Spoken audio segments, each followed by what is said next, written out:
Welcome to a Laboratory Maniac Deck Tech. I'm Sigi, and joining me today is Dan, who will be talking about his Karador Boonweaver list. So, first off, who's your commander and what does he do? Well, Sigi, as you mentioned, my commander is Karador Ghost Chieftain. Karador Ghost Chieftain is an 8-mana creature. He is a centaur spirit. He costs 5 generic mana, a black, a green, and a white. He is a 3/4, and his text box reads, Karador Ghost Chieftain costs 1 generic mana less to cast for each creature card in your graveyard, and during each of your turns you may cast 1 creature card from your graveyard. So he's a very graveyard-centric, creature-based deck, and that is evident in the construction of the deck. Sounds interesting. But here's the question. Does your deck actually play with its commander? Occasionally. He is frequently joked as the worst card in the deck because he doesn't bring a ton to the game. If the deck and the game itself stalls out majorly, you can theoretically get some value off of him by recursively casting creatures from your graveyard, but it is so unlikely that a competitive game is going to get into that point that we basically never cast him. Alright, that does make sense. But since you aren't working with your commander, I'm sure there are other ways that you can win. So tell me, how do you usually win? So the primary avenue of victory for Boonweaver Karador is to use the title card, which is Boonweaver Giant. So Boonweaver Giant, when it enters the battlefield, allows you to get an enchantment card from your graveyard, hand, or library and attach it to Boonweaver Giant, or enchant it to Boonweaver Giant. So what this lets us do is use Pattern of Rebirth, which is a card that when the creature it's enchanting is put into the graveyard, lets you tutor a creature from your library, and put it into play. So pairing Boonweaver Giant with a free sack outlet such as the ones you see above allows you to fetch out this little trio of cards that are frequently known as Revelark and Friends. So with Boonweaver Giant, I can sack him, he'll die, he'll trigger Pattern of Rebirth, which I can choose to get Karmic Guide. Karmic Guide will enter the battlefield and reanimate Boonweaver Giant. So when Boonweaver Giant comes back, I can pick Pattern of Rebirth back up and put it on the Giant. This lets me sack the Giant again, getting Sappy Eric's Daughter. When Sappy sacrifices to her own ability, she can allow a creature to, next time it would die, instead reanimate. So I can target Karmic Guide with Sappy's ability, sack Karmic Guide, which will come back from Sappy's ability, reanimate Boonweaver Giant, and repeat this with Revelark.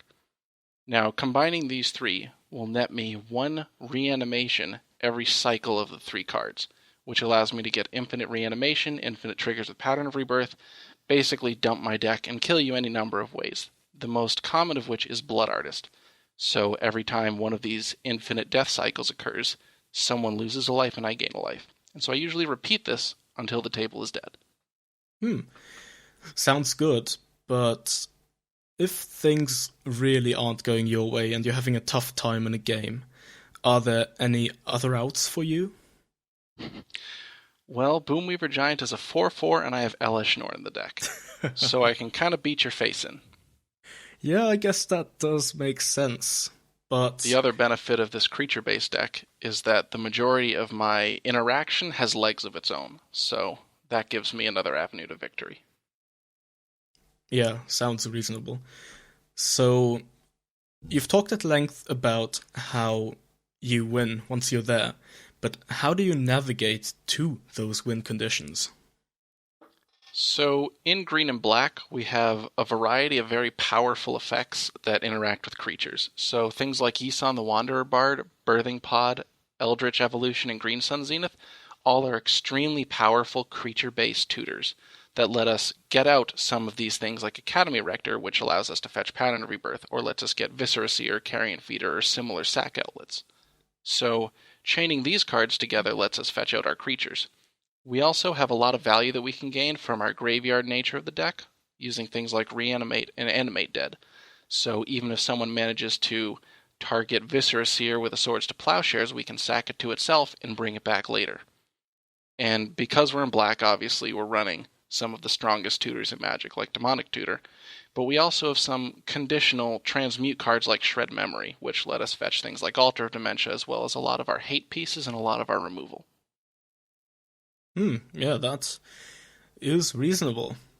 So, what do you do to protect yourself from other decks, and what do you do to interact with opposing strategies?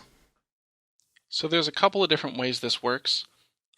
Obviously, in EDH as a whole, it's a multiplayer format, so single target removal like Swords to Plowshares and Abrupt Decay are not at their finest, but they're still powerful enough that at least a few of these different answers are going to be played. So we play that suite of cards. But the stronger part of our deck is using things like Kataki Ward's Wage, Thalia Guardian of Thraben, various creature-based stacks effects to try and get some asymmetric value. So things like Kataki says all artifacts have, at the beginning of your upkeep, sacrifice this artifact unless you pay 1 generic mana. So in a deck that's very strongly creature-based, a lot of our ramp is things like Llanowar Elves and Arbor Elves, we're not going to be playing the same density of artifact ramp as a lot of other powerful combo decks. So Kataki is somewhat asymmetric. Thalia Guardian of Thraben. Non-creature spells cost 1 more to cast. If you look at half the cards I've piled here, they're creatures. A lot of our most powerful cards, especially these hate pieces, are creatures, so things like Thalia are somewhat asymmetric. So getting value out of a lot of these creature pieces of hate is how we get to the point where we can use some of our slightly slower combos. That does sound quite good, yeah. So, since you were already talking about asymmetry, let me ask you, what does your deck do better than other decks? I think this is by far the best deck to utilize a lot of these white hate bears. I think cards like Eidolon of Rhetoric and Linvala Keeper of Scions are extremely powerful cards. But I think in a deck that is creature-based and utilizes creature-based combos, as well as using a lot of the powerful green creature-based tutor effects, this deck shines.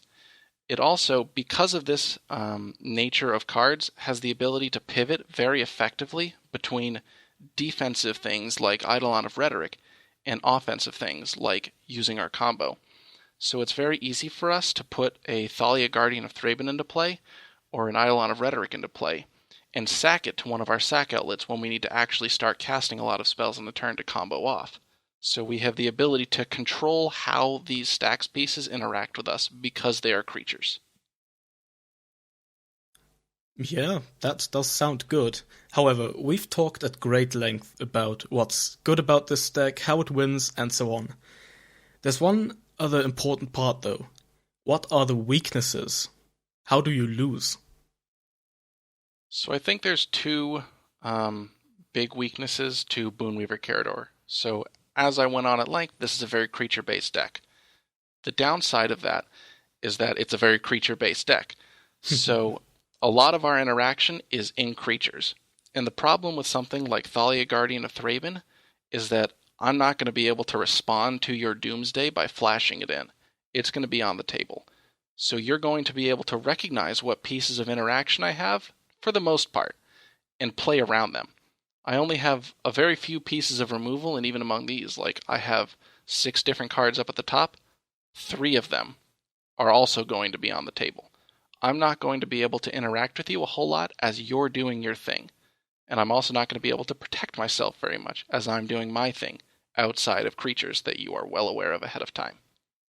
Alright, so in a nutshell, it's a bit different compared to other combo decks, because while other combo decks try to go for the combo quickly and then protect themselves if your opponents have interaction, what you're doing is that you are slowly setting up your way to victory and trying to slow down the whole table.